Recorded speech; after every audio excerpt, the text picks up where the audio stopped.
Mr. Masato, the president of ADB, Tulsi Naidu from Zurich Insurance, and Darren Tang, the director general of WIPO.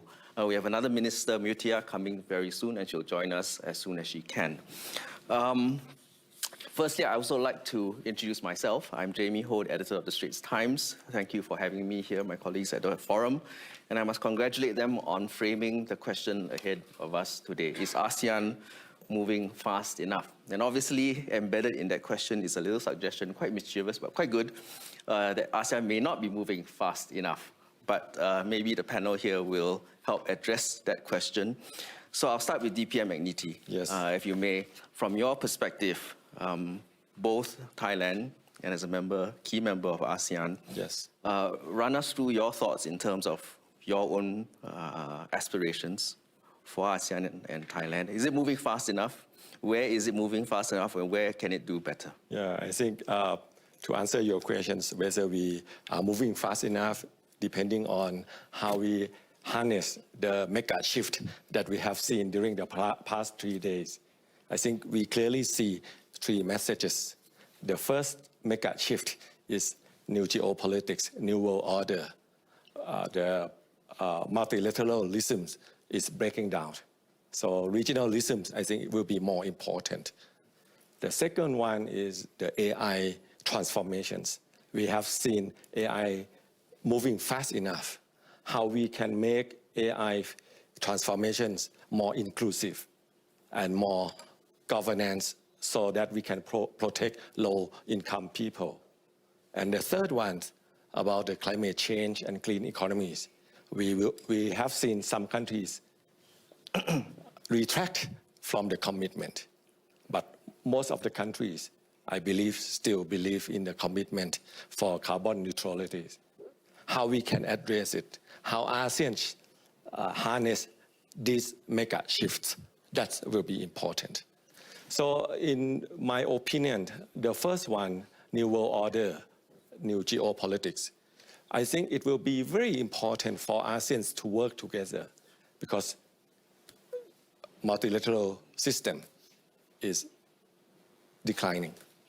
You can see that the WTO is declining, so regionalisms, intra-regional trade, after AEC, ASEAN Economic Communities will be stronger and will be more important if we can harness that benefit. So that will be very important.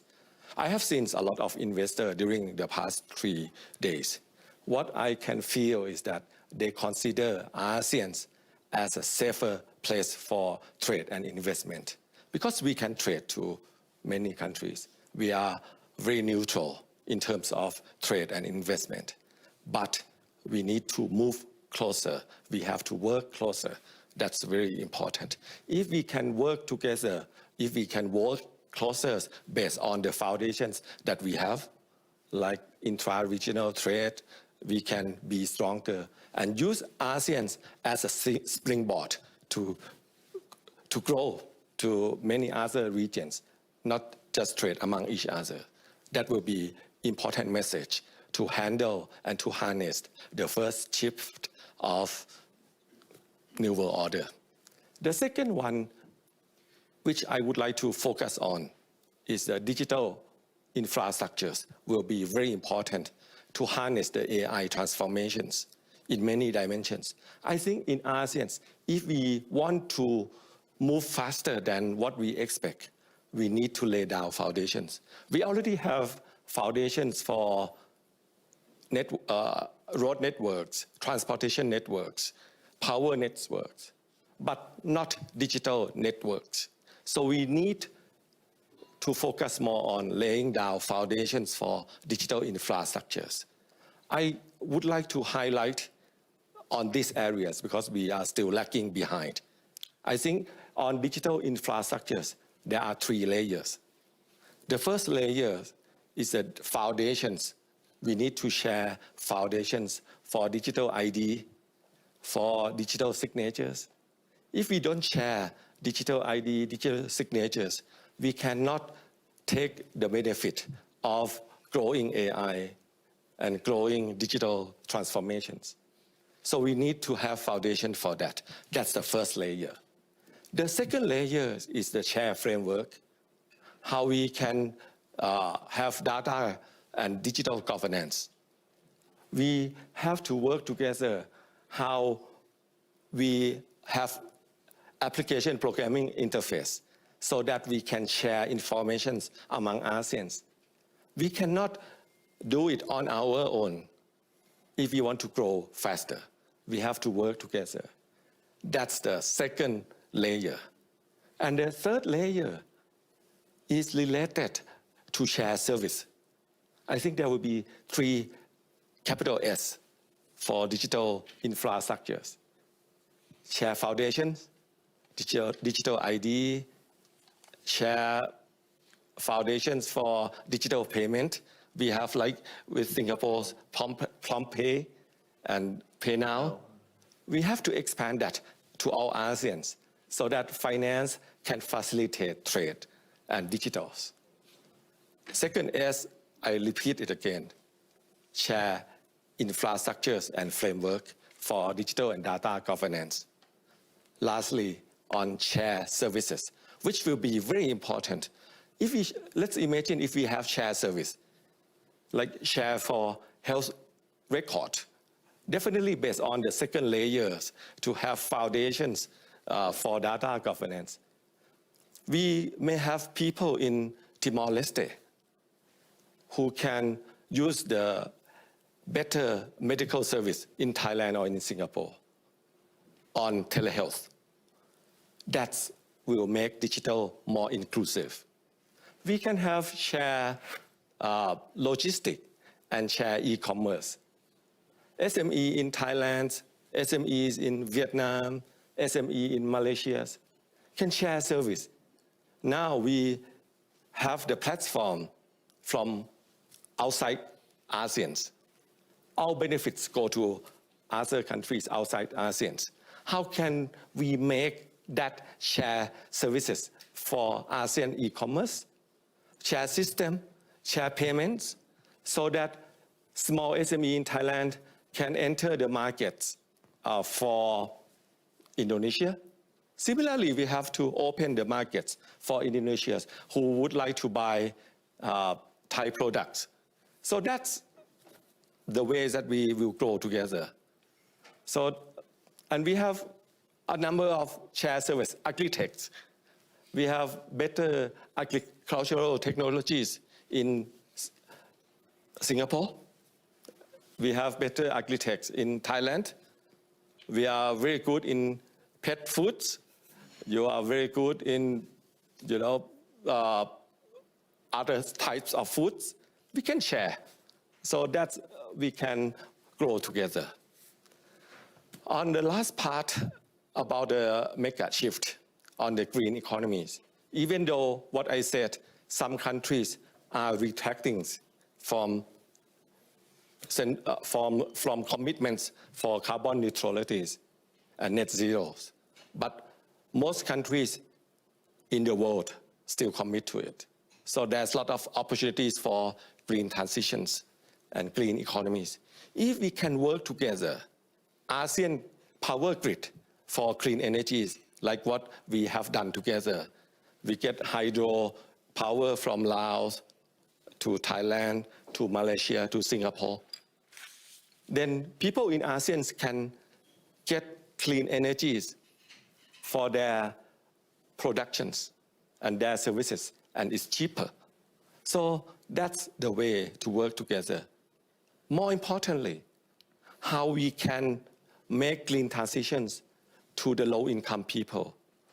If we develop only ASEAN power grid for clean energies for large business, people will not change. We have to go deep down to people.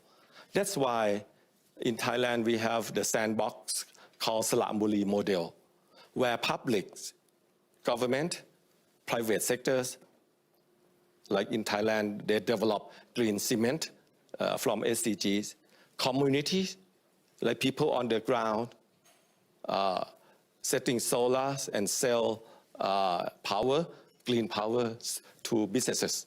They earn income and they get carbon credit they earn income so they can change behavior.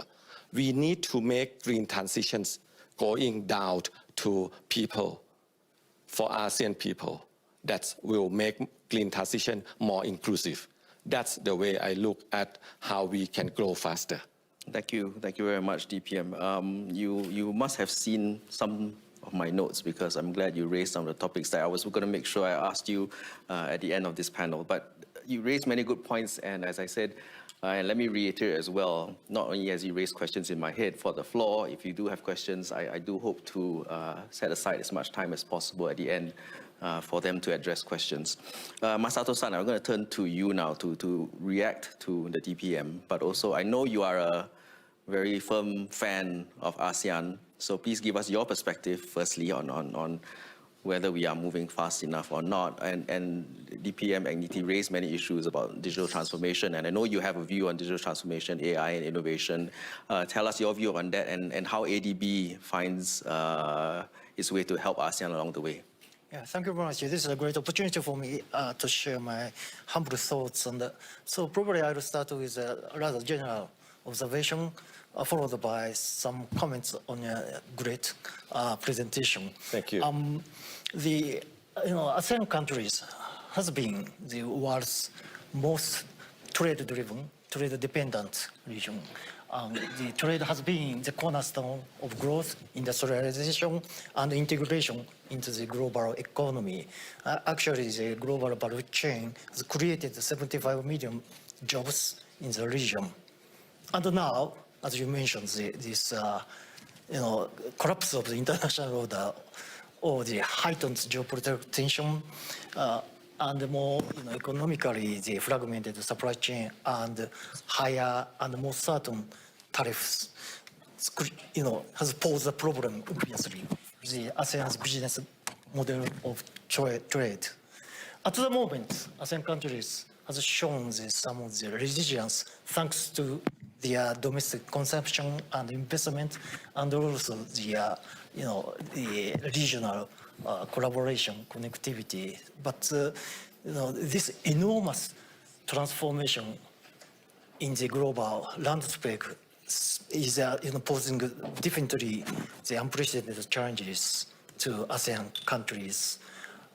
Yes, this is really once in centuries the big industrial revolution which affects the whole regime of the human society. But at least I'm in the multilateral organization, so this is probably first in at least since the 1944 or 1945, tremendous change. But I believe this is a great opportunity for ASEAN.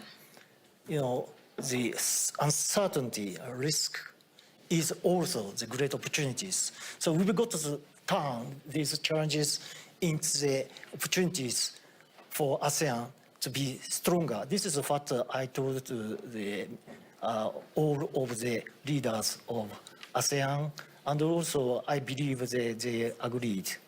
And the ADB is committed to support this transition. The three things, among others, one is, of course, we need to create the more robust domestic economy by deregulation or the quality infrastructure, strengthening the human capital through the education and vocational training. You mentioned the AI, definitely we need to upgrade. And most importantly, the further strengthening regional connectivity and cooperation. There are lots of opportunities, and ADB can support this great enterprise as their long-term financier and the mobilizer of the private capital and the honest broker or trusted partner to create the platform for the regional integration, which I will refer to APG, you rightly suggested. There are many things we can do. And responding to your presentations, all of them are quite relevant from my perspective. Thank you for raising this. So geopolitical, of course, this is the really most annoying things. And I believe, as the regional connectivity and more diversification of your industry and trade partners and supply chain will be the best protection against these external shocks. And, of course, it is good for climate also, but I believe APG, ASEAN Power Grid, is really transformational. Supplying to the 680 million people the sustainable, stable, affordable energy. It is really, necessity for the region to survive and prosper. It needs $100 billion for 20 years from our calculation, and ADB is already ready to commit up to the $10 billion for decades. But not just the financial challenges, but we need the more partnership amongst the actors, and we have a very good made a great progress last fall. The new MOU is really already shifting from their ad hoc transaction, bilateral transaction, to the multilateral platform, which is a really great answer, because it is really complicated projects, very much complicated, including some even diplomatic issue, not only the technological harmonization is, but again, ADB can support your initiative, as honest broker and technological advisor and financial mobilizer. So and if we succeed in APG, we can demonstrate how we can transform this, international community, human society, when, the greater ambition, institutions, policies, the finance move together. So I'm very much excited. And as for AI, this is another headway and opportunities. This is a great opportunity for the productivity growth and the social inclusion. But at the same time, this is a great risk for the society. Potential, more inequality and cybersecurity issues. There are many things, and I promised the 2026 ASEAN chair, the President Marcos Jr. of the Philippines, with my full support to ASEAN chair. But he emphasized the issues of AI. Even to me, it is not so easy. But for instance, their job replacement is really a headache. My home country, Japan, or Korea, China, are facing the aging and decreasing. But for the Philippines, Indonesia, and many countries in ASEAN are embracing the demographic dividend. But if you can't give the young population the good job, probably it is not only but for ethical reason, but it creates a huge, social instability. Already we've seen in the, Sri Lanka and Bangladesh and Nepal, and all over the world, including almost all of the advanced countries, now facing the social instability and the polarization. This is really difficult, and to some extent, this is the employment problems, and particularly for the middle class. So we are very much conscious about this risk, and ADB is really committed to help you. Thank you very much indeed. Thank you very much, Masato-san. I'm going to take 30 seconds to recap, just for Minister Miyutia, who's just joined us. Thank you very much. Right on time.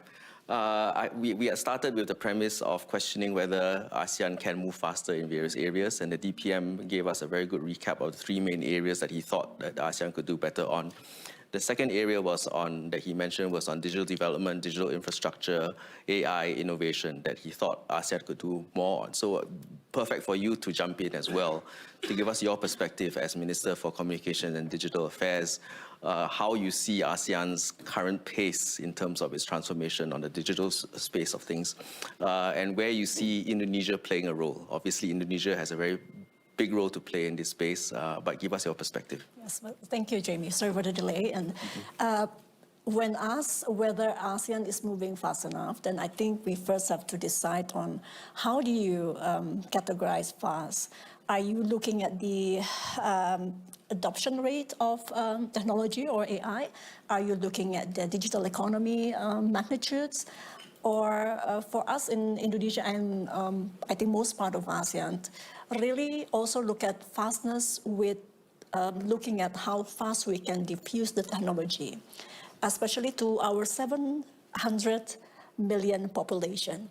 So Indonesia alone is 280 million, will comprise of 17,000 more islands, and that's already a big challenge. How to diffuse, how to make it more available for everyone.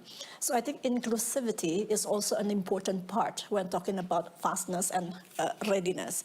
And also, Mr. President of ADB just mentioned one thing that is also very important. How fast can we teach, can we literate our people, especially the young ones? Again, in ASEAN, we are a region in which demographic bonus is quite huge. And of course, a bonus is only a bonus when they are skilled. So again, I think we really look at that. We know that we have to go faster, but at the same time, how do we regulate is also one thing that we need to consider when speaking about fastness or not. And that's why ASEAN is finalizing on our DEFA, which is the digital economic framework for ASEAN. And we believe that this can bring us faster. It will not only serve as a trade agreement between ASEAN countries, but it will serve also as operating system in which interoperability between ASEAN countries will be much higher. For example, in Indonesia, the more common example that can be also, experienced by our neighbors is our digital payment, which is KRIS. It's already interoperable within Thailand, Malaysia, and other countries. And likewise, the digital payment from other ASEAN countries. So I think by uniting, by aligning, principles, regulations, we can get ASEAN to be more, competitive to other parts of the world. Thank you very much. Darren, I know you're one of the biggest champions for ASEAN from your perch at WIPO. I mean, the comments that we've heard from the DPM and the minister, obviously the whole point of it is to raise challenges that we have to face as ASEAN going forward. But you also sit in a different place in that you have first sight of the kind of innovations and what already ASEAN has achieved and has the potential to do even better on. So tell us what you see from WIPO and really where the gaps may be. But at the same time, I'm sure you see a lot more that the common man may not see in terms of how fast we are already going. Thank you so much, Jamie. Let me start with a happy confession. I'm taking care of 194 member states as the head of a UN agency. WIPO is a UN agency for intellectual property, innovation, and creativity. But I'm a Singaporean, so I'm a proud son of ASEAN. And so what I will share with you today comes from my experience, not just as WIPO DG, but also as a ASEAN national, and also in my past experience as a Singapore government official, working on ASEAN agreements, working on ASEAN matters as a trade negotiator. And let me start by saying that I think ASEAN is really at the forefront of a lot of the IP innovation developments. I know we ASEAN, and I say we ASEAN because I'm proud to be ASEAN. We always want to be faster, and we always want to coordinate more. But I've really seen in the last few years a real transformation in the innovation landscape of ASEAN. Let me share with you some data to back that up. First, ASEAN as an emerging economy region has one of the highest numbers of unicorns in the world. I think the total ASEAN region is about 45 to 50 unicorns. And it's not easy to find in an emerging region, right, that number of unicorns. ASEAN's R&D expenditure has grown by an average of 8.5% compounded annual growth rate. And right now, ASEAN expenditure on R&D has reached $60 billion, so it's not small. ASEAN's creative economy is also beginning to take off because as ASEAN nationals and countries get more confident in their culture, they're beginning to export the culture overseas. DPM, Thai food is found everywhere. So congratulations, Thailand led the way on this. But we talk about movies and films. Indonesia, Jumbo, Yes. it's become the top highest grossing ASEAN film. I think Jumbo now has grossed 10 million, 10 million. US dollars. Thailand has a collaboration with South Korea and of course it's a horror film because Thailand is the best at that.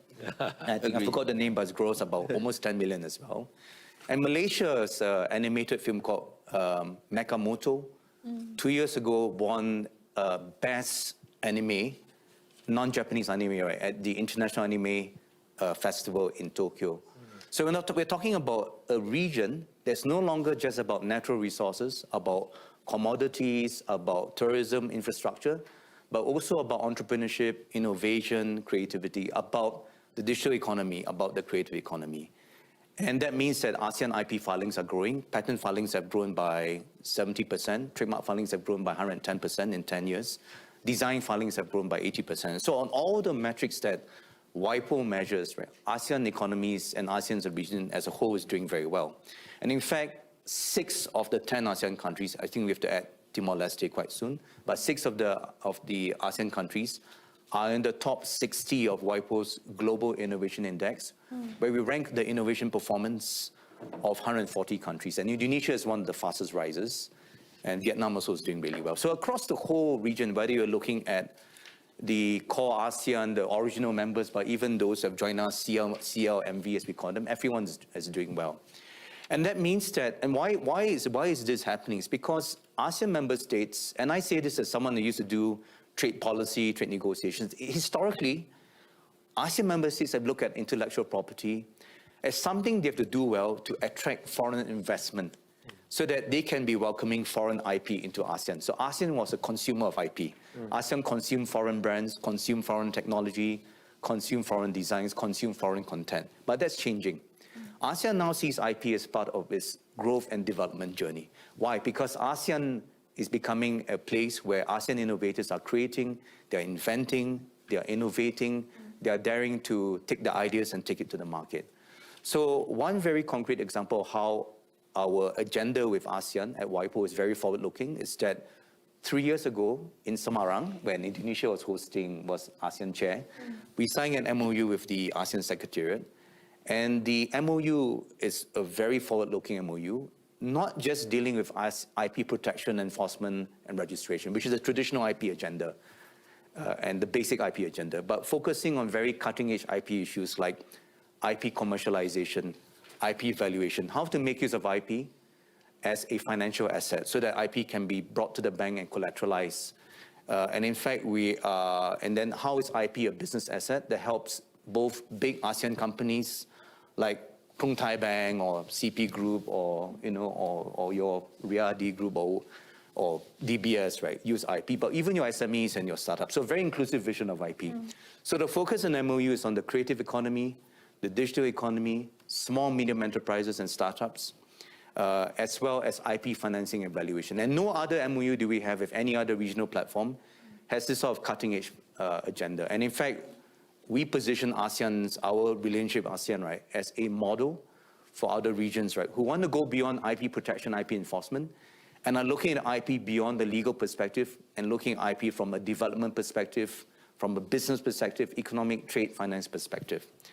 And because of the energy that we have from ASEAN, and because of our strong bilateral relationship with ASEAN as well as the regional relationship, we've been implementing the MOU in a very energetic way. So in the last 3 years, we have trained 6,000 SMEs in ASEAN from all the countries. We are from courses that are more academic, but the revolution has been mentoring ASEAN entrepreneurs to use IP as part of their business journey. We are also developing piloting programs in Thailand, Malaysia, Indonesia, and Singapore to use IP as collateral. I was just meeting Kun Payo in Krung Thai Bank last year when I visited Bangkok, and we are seeing how we can help Krung Thai Bank to accept IP as collateral so that it can give loans to Thai SMEs. We just launched a similar initiative in Malaysia, Indonesia just passed a Regulation 6, where as part of your microfinancing initiatives, you're going to accept IP as collateral, which is not common in the world, by the way. So I'm talking about practices which are really, really quite exciting, things which are no longer on paper as theory, but things which are practicing and piloting in the ASEAN region. Looking ahead, I think, as DPM has said of Thailand, with the global political situation, regional platforms will become even more important.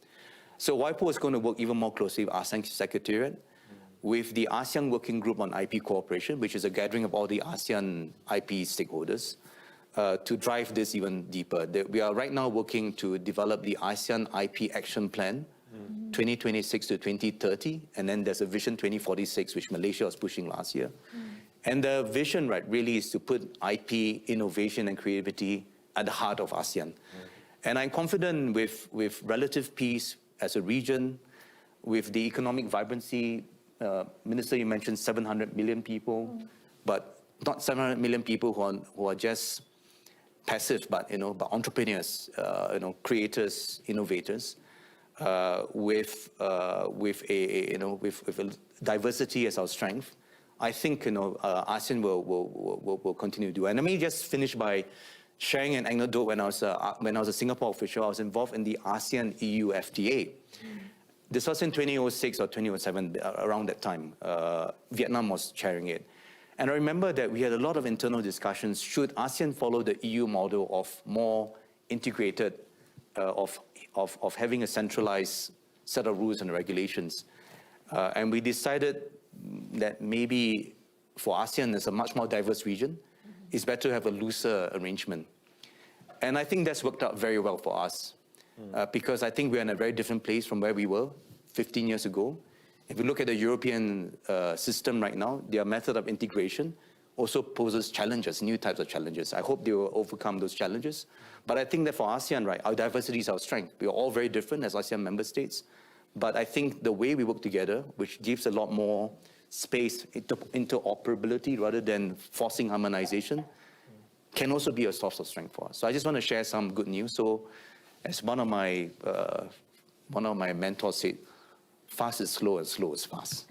I'll leave you to figure out what that means, but thank you very much. Yeah. Thank you so much, Darren. I think this is a perfect segue, because before I turn over the floor for questions, and I'm sure there will be, we've heard quite an amazingly diverse set of views here, Tulsi. So you will add to it from your private sector perspective, sitting from the perch of Zurich Insurance. Tell us what your view is of ASEAN, and where do you stand when you hear this range of views? First of all, thank you for the range of comments, and I'm delighted to present the private sector perspective on this. And maybe I make my comments in three parts. One, just to give you a sense of context of where I come from and the perspective we bring. Second, how we think about ASEAN as an operator and as an investor in ASEAN. And third, this question about growth, and are we going fast enough, and the issues around that. If I give you a bit of context about where we come from as a group, we're one of the world's largest insurance groups. We operate in 200 countries, 80 billion in premiums across the world. What we do, we're in the business of taking risk. We're in the business of creating resilience, whether that is in people's lives, whether it's in families' lives, whether it's for small businesses, large businesses, and therefore the economy as a whole. We create the capacity for people to have the confidence to invest. We are a Swiss business that started in Europe, is now 60% an American business, and has an increasing focus and growth in Asia and Latin America. And so we have tracked the progress of the world economy over the last 150 years of our existence.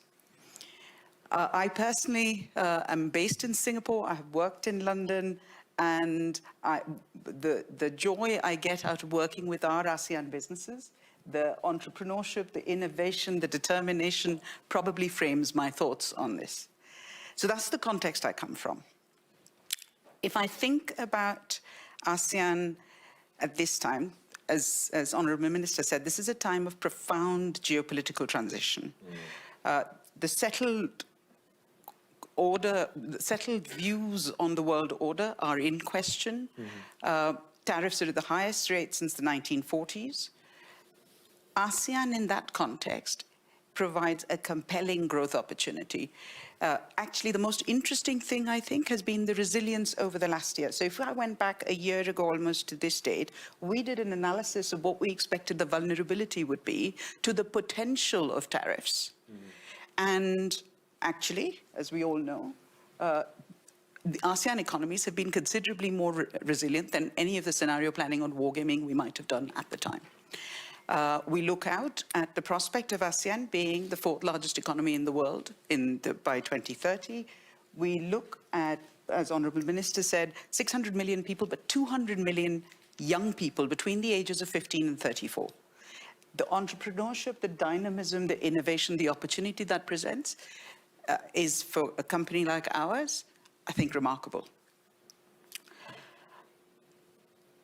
The place I'd like to turn attention to, if I may, and the question here is about the pace of growth. I might offer you the question of the quality of growth. Right? And the word that hasn't come into this discussion is around resilience. ASEAN, and we know this from the events even of the last 6 weeks, 8 weeks, ASEAN is vulnerable in its concentration, in its geographies, in its exposure to climate risk. 73 billion of crystallized risk last year was, or losses as a result of climate events were in ASEAN last year. And so I think, as I look at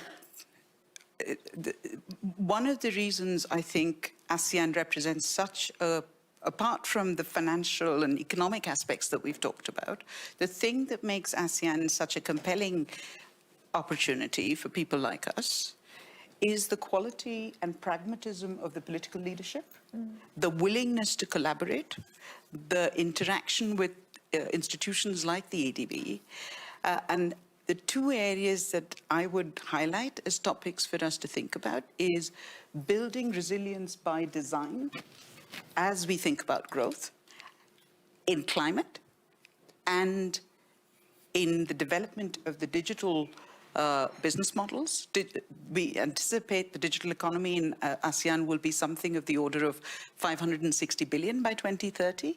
AI offers a huge opportunity to democratize technology, to deal with long-standing issues in healthcare, in agriculture, in primary education. But this needs to be done safely. It needs to be done inclusively.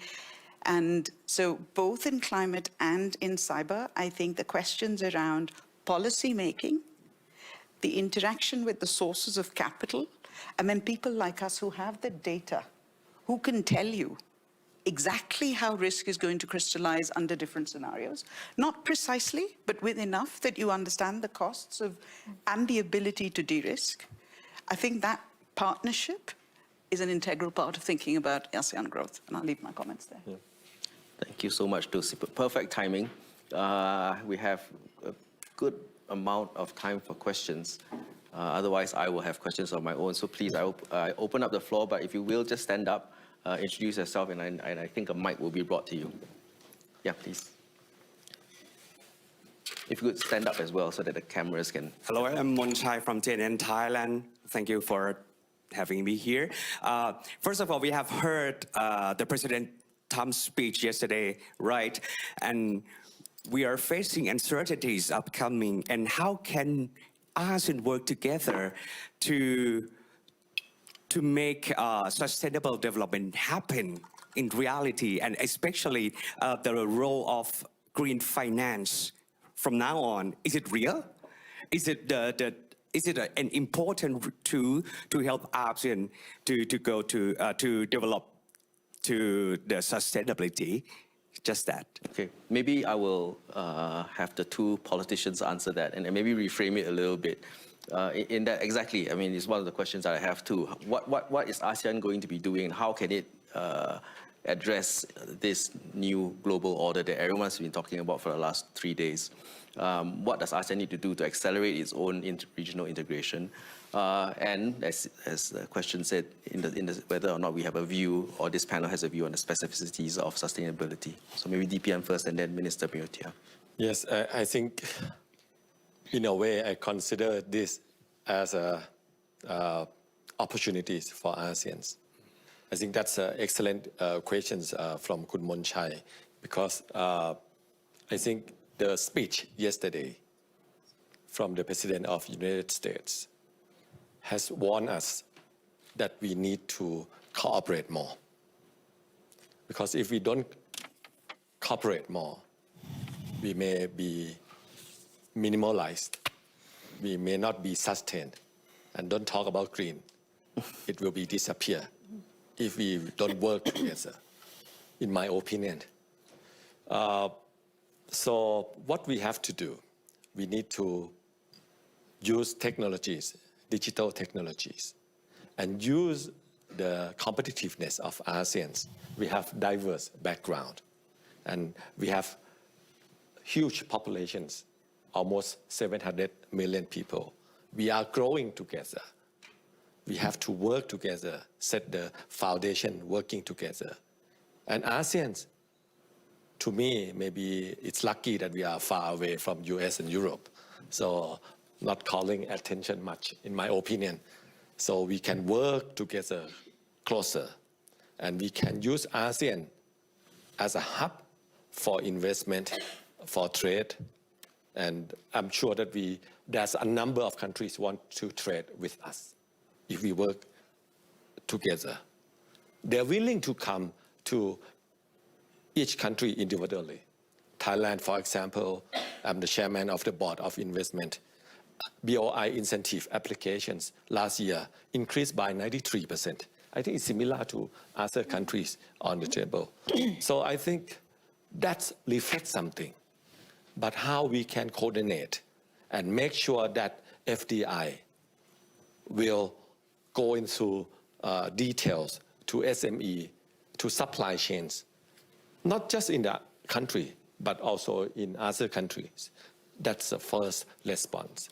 Also, I like to highlight the idea of building resiliencies. I totally agree with you that we need to build more resilient, not only from climate risk, but also from geopolitics and geoeconomics. Like tariff, most of us got 19% on the same pace. So I think we are comparable, but tariff among us is 0%. So ASEAN, and we also have FTA bilaterally. So Thailand may be slower than other countries like Vietnam. They already got a bilateral FTA with Europe and Singapore. We can use Singapore and Vietnam as a springboard to other countries. And similarly, you can use Thailand. We have also Thailand bilateral FTA with Australia, New Zealand, Japan, JTEPA. You can also use us as a springboard, and we can work together. That's in my opinion. So it warned us that we need to work closer, in my opinion. Thank you very much. Minister Mutia, there was several speeches yesterday, one from President Trump, and there was another speech from Prime Minister Carney as well. And he brought the term middle powers, right? I'm sure Indonesia is quite a significant middle power. It is the biggest power in ASEAN. So tell us your perspective in terms of what it can do better in addressing this new world order. This is actually related to resiliency. So I agree on the resiliency word, and it's not how fast is the speed, but how sustainable is the speed. And in the fragmented world with geopolitics and also fragmented in technology, I think the stand of ASEAN being a neutral region, giving us more strength. Not only collaborative, but making sure that ASEAN stays neutral, because neutrality gives us access to all, new technology from all parts of the world, investments from all parts of the world, and also give the certainty that, you know, the openness of ASEAN is always available for all parts of the world. So I think us in ASEAN has to make sure on that principle, and it is, I think it's agreed on all ASEAN countries to stay neutral in that aspect.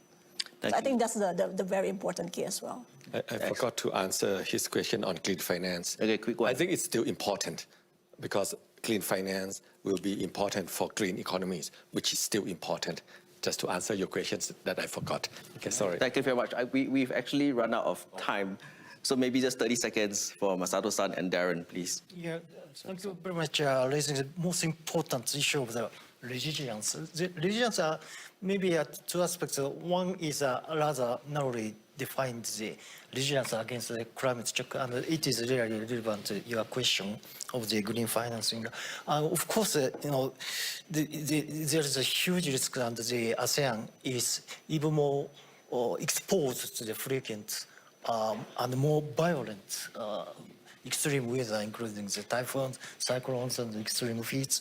And we are very much conscious about the, of course, the preparedness and prevention and the response. But most important thing we are now trying to do is the incorporation of the resilience into every investment. You know? So, for instance, for procurement from the January 1st, we are introducing the new procurement policy of the 50% for quality. So price is just 50% for the internationally advised projects. And this is very much fundamental. And more importantly, the broadly defined resilience, including the, of course, the cyber shock or the cyber accident. And you mentioned the geopolitical tensions, you know, so Masato-san, I'm so sorry. I have. Oh, okay. Just so retold- what's this? So yeah, quick one so I can give Darren the final. So critical mineral supply chain. This is really the shared objective to have a more sustainable and fair supply chain. Thank you very much. Darren, quick one. The plans you're working on ASEAN, the 2030 and the 2046 plans, includes a heavy element of the green economy and the orange economy. That's come out from all the member states, ASEAN sector. Many of us are islands. Singapore is an island, Indonesia is 17,000, very big ones, but some very small ones as well.